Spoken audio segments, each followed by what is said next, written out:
Avec nous, notre bien-aimé frère, évangéliste, ministre de Dieu, il s'appelle Béni Badekpe. Bonjour. Bonjour, bonjour. Le micro est allumé, c'est bon, d'accord. Oui, c'est bon. Alors, bonne arrivée.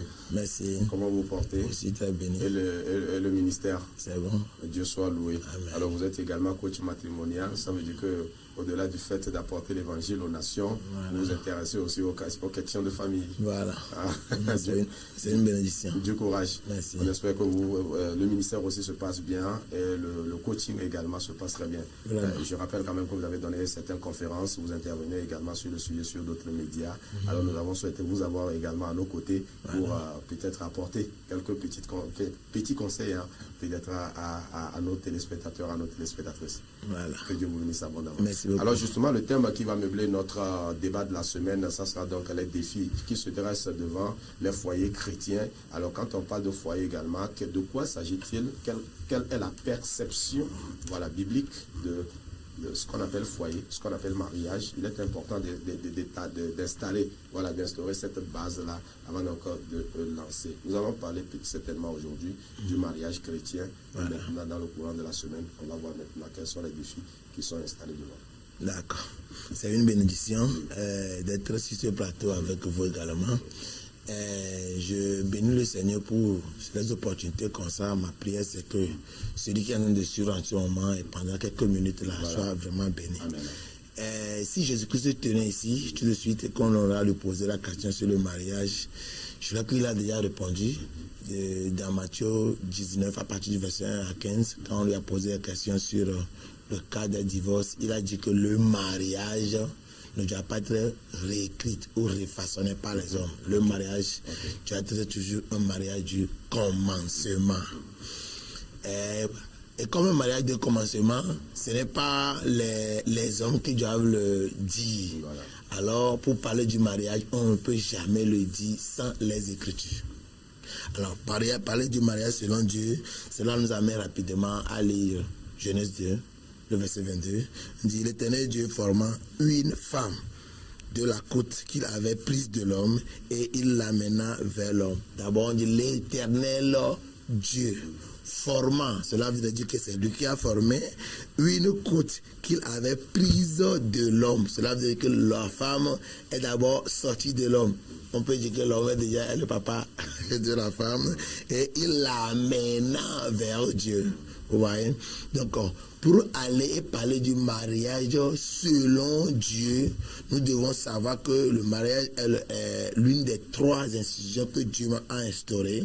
Et c'est seul Dieu qui peut traiter les cas de mariage. Donc, le mariage selon Dieu, c'est l'unique mariage qui peut avancer. C'est elle qui peut réussir. Si le mariage va être traité à part Dieu, ou bien avec une autre idéologie, une autre compréhension à part Dieu, ça ne fera jamais marcher. Et c'est selon Dieu, c'est une seule femme pour un seul homme. La femme est l'aide de l'homme, pour que l'homme ne puisse plus forniquer, et pour que la multiplication, la fécondation peut être possible. Cela fait 4 raisons. Le mariage selon Dieu, l'homme a trouvé d'aide semblable, l'aide est semblable, l'aide est semblable. 1, 2, l'homme ne va plus tomber dans la fornication parce que là maintenant, quelqu'un a côté avec elle, elle peut faire ses plaisirs. Et 3, il maintenant peut avoir quelqu'un avec qui discuter et partager des idées. C'est le mariage selon Dieu. Voilà. Alors justement, c'est donc le mariage selon Dieu. Mais malheureusement, nous tous aujourd'hui, nous n'avons pas, toute la planète, nous n'avons pas la Bible comme code, comme modèle, comme base. Voilà pourquoi, peut-être que chacun définit le mariage selon sa constitution, selon son document. Voilà. Alors, est-ce que c'est pour ça que nous vivons les problèmes dans les foyers, où nous avons des challenges, nous avons des défis dans les foyers aujourd'hui? Oui, comme je l'ai dit, si le mariage n'est pas selon Dieu, il ne pourra jamais réussir. D'accord. Ceux qui ont créé l'avion, par exemple, même qu'aujourd'hui, quand on ne compte pas créer, multiplier les avions, il faut toujours aller à la source, leur demander quelles sont les expériences qui ont échoué, quelles sont celles qui ont réussi et comment après vous avez pu avoir un appareil qui peut voler en l'air sans avoir des crashs tout le temps. Et c'est eux qui doivent parler. Ceux qui ont créé la banque pour la première fois peuvent répondre. Mais aucun homme sur la terre ne pourra répondre des questions du mariage. Parce qu'elle a commencé avant le péché, elle a survécu au péché et elle restera même après le péché. Donc, si Dieu n'est pas au centre, et si le mariage n'est pas selon Dieu, si le mariage est devenu selon les Français, ou bien selon les Adjas, ou bien selon les intellectuels, elle ne pourra jamais réussir. C'est impossible que le mariage soit stable et réussi si Dieu n'est pas au centre. Alors, est-ce à dire justement que lorsqu'on fait un mariage selon Dieu, on est à l'abri des défis? Voilà, c'est une très bonne question. C'est une très bonne question. Mais c'est quand même un grand pas. Parce qu'il faut d'abord le faire selon Dieu et marcher selon les paroles de Dieu. Je sais très bien que vous savez qu'il y a une différence entre accepter Dieu et accepter ses paroles. Les gens ont accepté Dieu, mais quand Jésus les a parlé, ils ont dit que non, les paroles sont trop dures pour nous. Ils sont partis. Mais tu ne pourras pas marcher avec les paroles sans d'abord accepter celui qui parle. Donc, premièrement, quand le mariage est d'abord selon Dieu, au moins à 50%, ça peut commencer par prendre des pas. Voilà donc la problématique. Voilà donc la problématique de notre sujet dans cette émission au cours de cette semaine. Oui, aujourd'hui, en tout cas, tout le monde court vers le mariage, tout le monde veut se marier. Mais comme le dirait un grand homme, pendant que les jeunes courent pour rentrer dedans, les autres, ceux qui l'ont déjà fait, les vieux, les papas, tout ça là, les déjà mariés, eux courent pour sortir. Eux courent pour sortir. Vraiment. Donc, dans un sens ou dans un autre, qu'est-ce que nous devons savoir, à quoi devons-nous nous attendre? C'est pour nous aussi une manière d'apporter notre petite contribution pour améliorer les relations dans la société, parce qu'aujourd'hui, les relations se frisent énormément et les textes se créent un peu partout. Les gouvernants, les autorités prennent des textes et on peut se marier un jour, demain on peut divorcer tranquillement si on ne veut plus être ensemble.